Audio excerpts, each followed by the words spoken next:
Oh, hello. I personally believe giving money away is overrated. Scrooge McDuck is very wealthy and he spends it all on himself. Alright, let's just move okay. along. Yeah. Yes, that's good.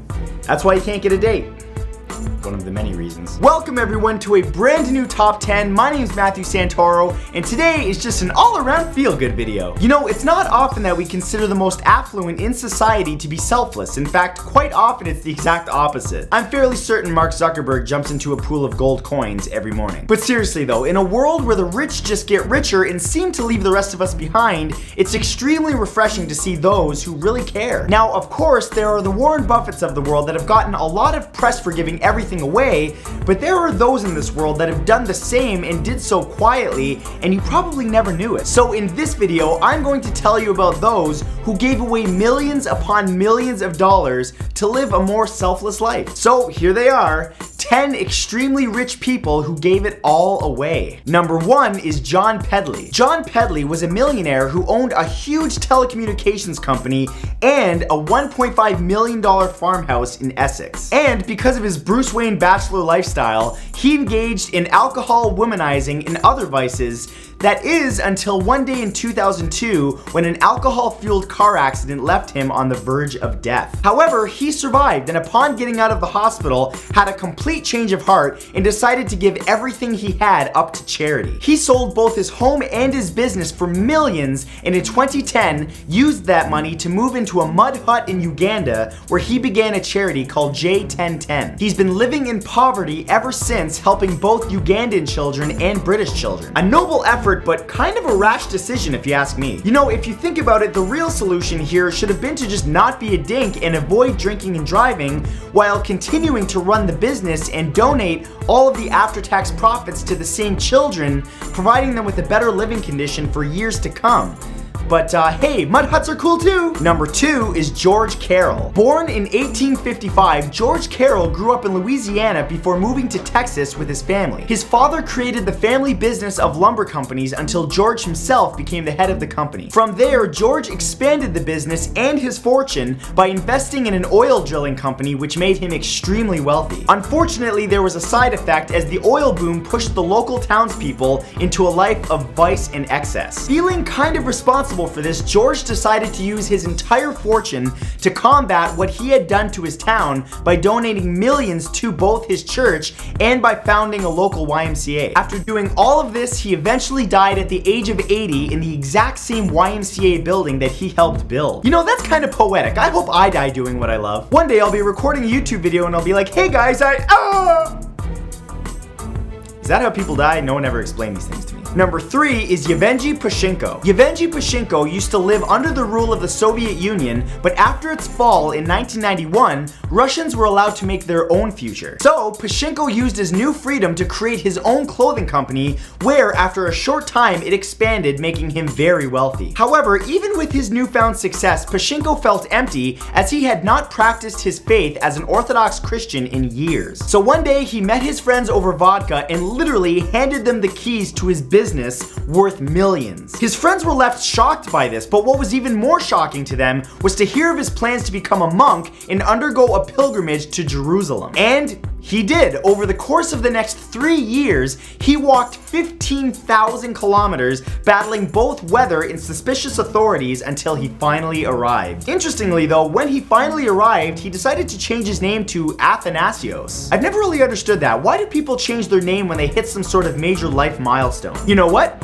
When I hit 5 million subscribers here on YouTube, I'm gonna change my name to Princess Banana Hammock.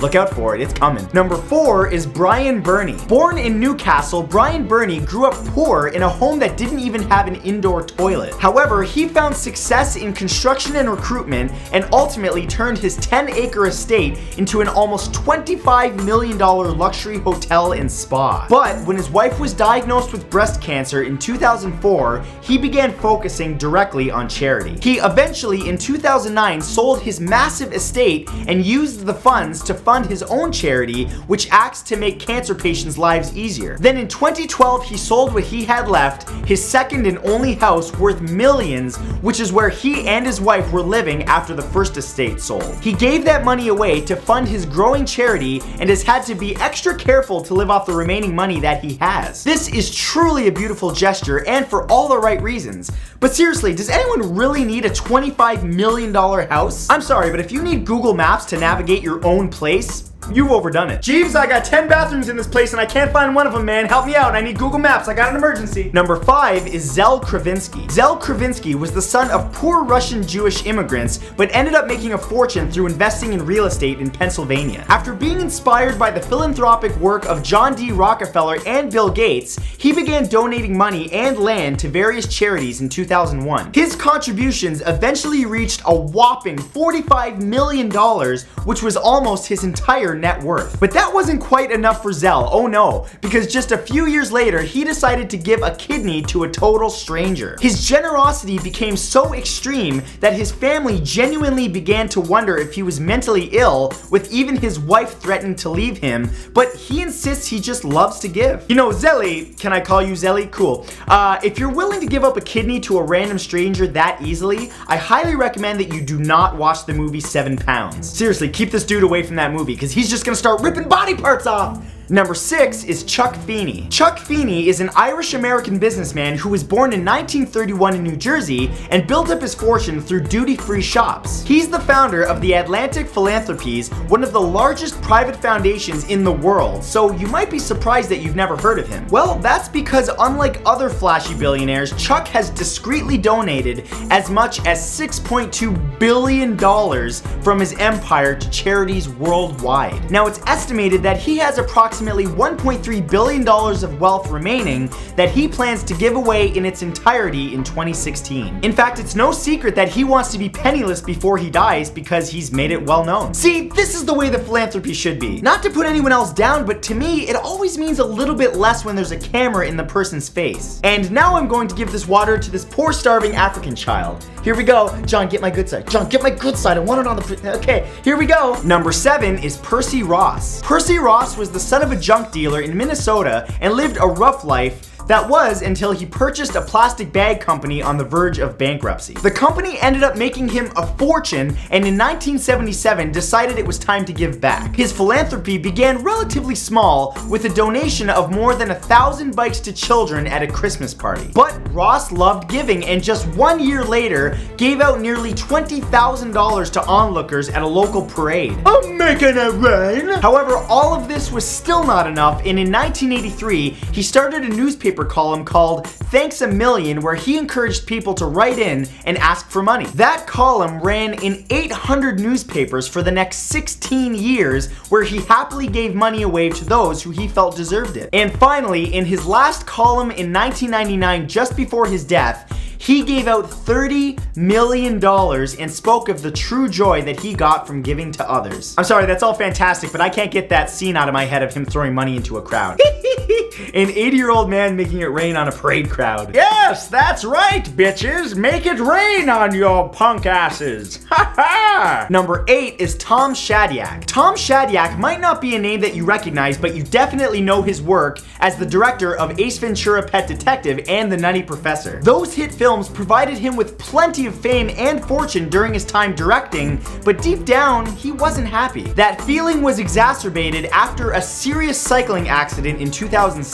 He began thinking about his own mortality and decided that the only way to truly live happy was to live within your means and share your excess with those that are less fortunate. So, just like that, he sold his mansions and jets for a mobile home and a bike and gave the rest away to charity. He's since revealed in an interview with Oprah, of all people, that he has never been happier and is much happier than when he was caught up in Hollywood. So remember, give everything you have away and you get to talk to Oprah.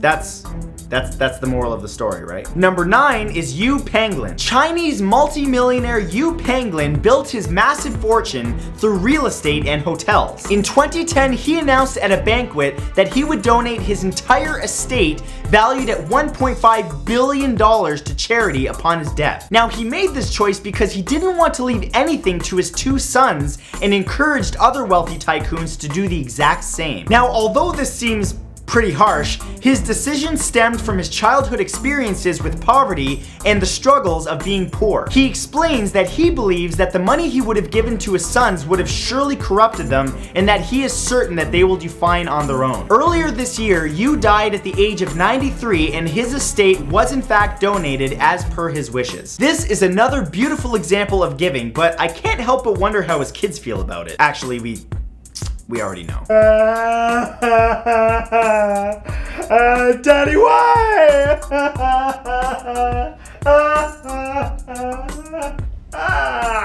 And number 10 is Frayne Selick. You may have actually already heard of Frayne Selick as the luckiest unlucky person to have ever lived. He escaped death several times, including surviving a train wreck, a plane crash, a bus crash, being shot, and his own car blowing up. But it wasn't all bad luck, because in 2003, only 2 days after his 73rd birthday, he bought his first lottery ticket in over 40 years, and yes, you guessed it, he won. Now, while most people would feel that, given the life that he's had, he probably deserves that money, Frayne decided that in 2010 he would give most of the money away to both relatives and charity. He then returned to Croatia, where he was born, and now lives a much simpler life. My guess is that Frayne walks like this, because he's got about 10 horseshoes up his ass. And those, my friends, were 10 extremely rich people that gave it all away. I hope you guys enjoyed this video, and if you did, be sure to let me know by clicking that like button, and I'll see you all next Saturday. Enjoy your week.